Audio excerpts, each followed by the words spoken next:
Welcome to Weird News Report. It's been kind of a week, hasn't it? Should I mention that thing that happened? Russia invaded Ukraine. Um, do we really have to do this, like, right now? It feels like there's already a lot of stuff going on. Can we just, like, not do this right now? I guess we have to. It's a very, very sad situation because obviously a lot of people are probably going to die, including a lot of innocent people.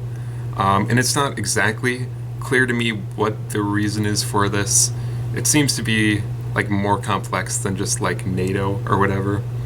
Um, yeah, I feel bad for everybody that's in Ukraine right now, and I hope everyone's okay.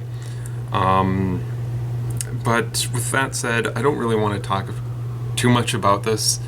There are like a ton of weird news articles that I could talk um, about the Russia-Ukraine crisis, war situation. I don't know. Um, but honestly, I don't really want to talk about it. And I'm sure you're probably tired of hearing about it by now. But I thought I should at least bring it up since that was like the biggest thing that happened this week. Let's get into the more lighthearted stuff, why don't we? Hank, this bear, which is named Hank apparently, um, very large bear, god damn, by the way. Um, he, quite the development over this week, quite about this bear. Apparently he had, apparently, sorry, he had broken into 28 homes, right? And in California. Where does it say? In Tahoe Keys, California. I don't know where that is. But anyways, and apparently this bear like has lost its fear of people, and associates people with food. A severely food habituated bear is what they call them. That's a bear that's lost its fear of people and is associating people with access to food. And it's just like breaking in through front doors and garage doors and windows. This window, which it somehow fit through. This is like actually not good for this bear because they're saying in this article that the only options for this bear are either to like send it to a sanctuary or to euthanize it, like as a last resort, like if they can't find a sanctuary. But those are the only two options, because that's apparently they deem this bear like so dangerous, like it's not afraid of humans at all. It's too much of a threat to like keep it around, like not in a sanctuary or dead. There was a similar situation, this article mentions. A few years ago, there was a bear that actually from about the same area that was that had made its way into a grocery store, both a grocery store and a gas station. And that bear ended up being relocated into a more like remote habitat. Well, things didn't end up well for the bear. It ended up like it kept breaking into this campground where like a lot of families stayed at, and it ended up being killed because it was like, I guess it was so much of a threat to this campsite. It was also like emancipated when it was killed. Like in the few years where after it had been relocated, it lost like a ton of weight. Its teeth had rotted out. It's just very sad for the bear. It didn't end up well for the bear.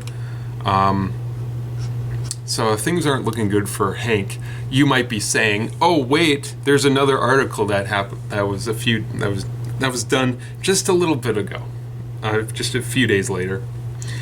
There's DNA evidence to show that Hank is not the only bear to have broken into these homes. There's more than one bear. Good news, Tahoe, California.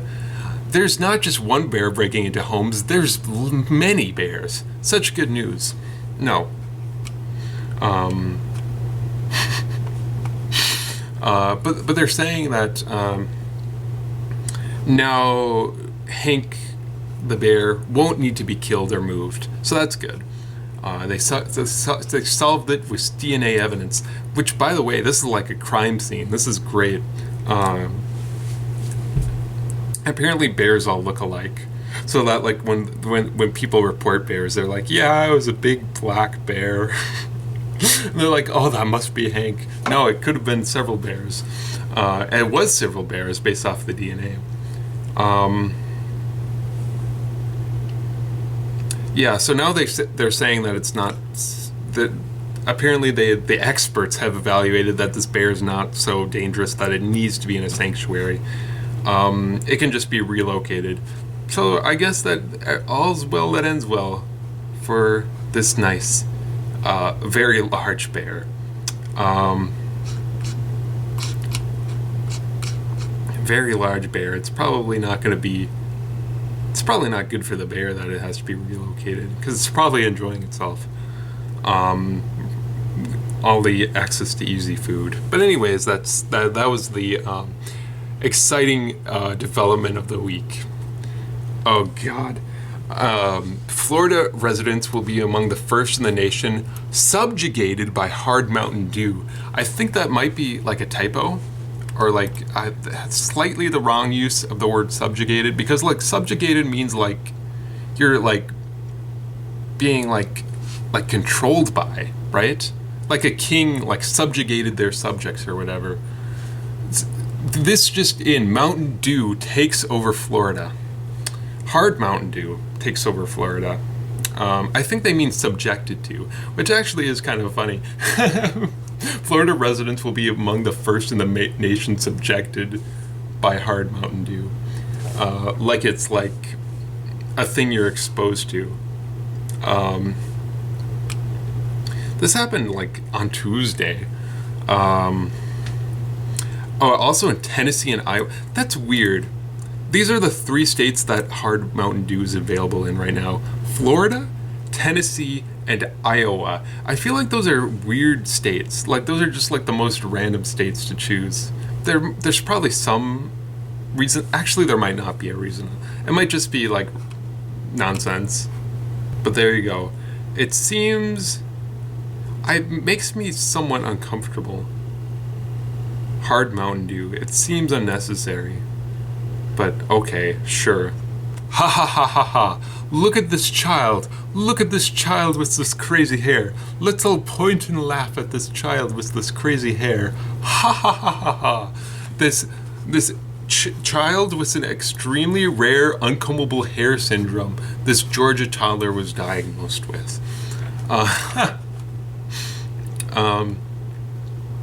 Very fun. I have this article. It's not an article. It's a Wikipedia sort of thing. I have this page has this nice diagram. This is a normal hair shaft on the left and a shaft of uncombable hair syndrome on the right. You can see how the uncombable hair syndrome is sort of like triangularly shaped, and apparently this makes it so that hair is like constantly always crazy and uncombable, and that's where they get the name. This article is kind of fun. It mentions that this child gets like a lot of comments on his hair, and it says the child just loves it. He loves the attention, I guess. The child named Locke. Oh, oh, that's funny. It's like a lock of hair. That is fun. It wasn't intentional because it says like the uncombable hair didn't show up until he was like 6 years old, or I mean 6 months old. Sorry, this is not a 6-year-old. Okay, I'm doing a bad job of reporting on this article. She said that she got like one negative comment. She said, "We were at the Waffle House on Thanksgiving." First of all, what? I hope it was like for breakfast or something. That's probably what it was, because it's very sad if you're going to Waffle House on Thanksgiving. An older woman looked at us and said, "Oh my gosh, that baby wakes up every day with a bad hair day." But the kids love it. And I agree. I agree with the kids. He looks cool, and apparently it like goes away for most people when they're like 12. Like this uncombable hair syndrome, it just kind of like goes away. Wow, that is fun. Let's move on. Oh God. Study: washing dishes lowers heart disease risks in older women.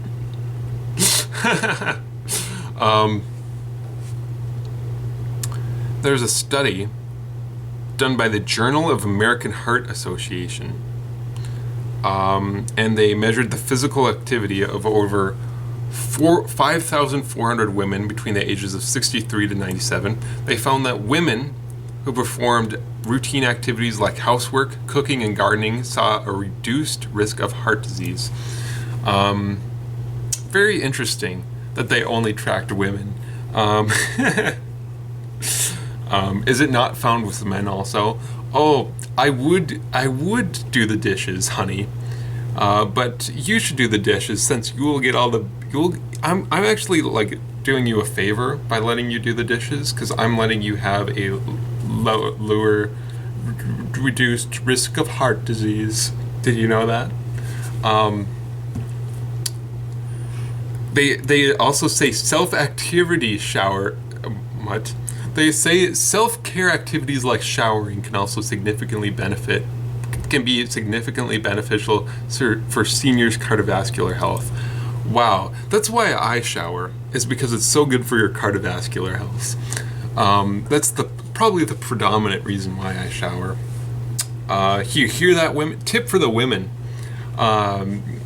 always shower for your heart, of course.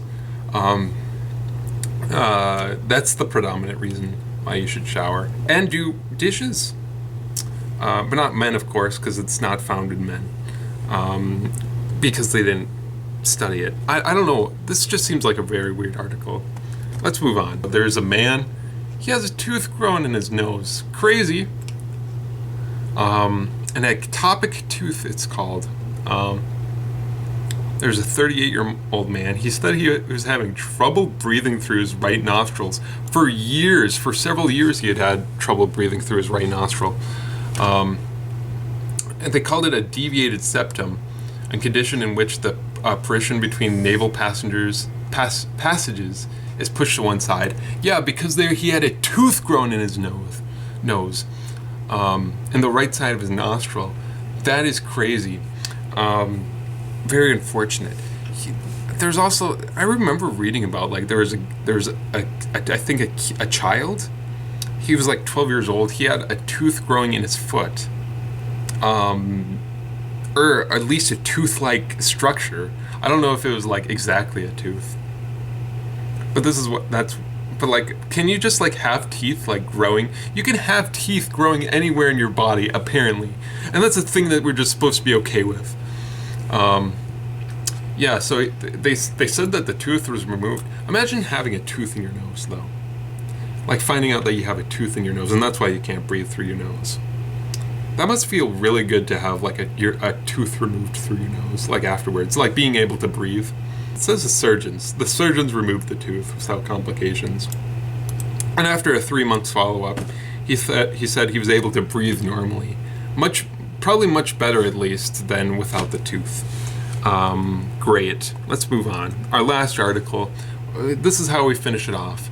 We're keeping with the theme of always finish these reports off with a weird world record. Look at this Iraqi man balancing so many eggs.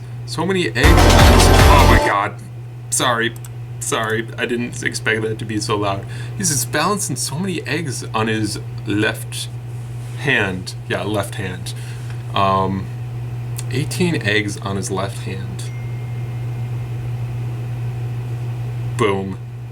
And there it is. Oh, thumbs up. Peace sign. That's so nice. Oh, wait, no, he managed to equal the one previously set by Jack Harris of Britain. So he is now the record holder for most eggs on the back of the hand. I thought it would. I mean, and you have to hold it for 5 seconds. Okay, but like I thought, I was gonna say, like, it seems like it would be more than 18, but like, does it seem like it would be more than 18? Maybe 18's a reasonable number. I don't know. This makes me think of how, like, in other countries, this is like only tangentially related. Tangentially? Tangentially? I don't know. It's only kind of related. But like in other countries, they don't like refrigerate their eggs. Like America's like one of the only countries that refrigerates their eggs because of something like they vaccinate the chickens in the other countries for salmonella, something like that. You know what? I don't even know. I don't want to talk about this anymore. What I do want to do is end the episode because that's all the weird news that I have for today. Thanks for watching.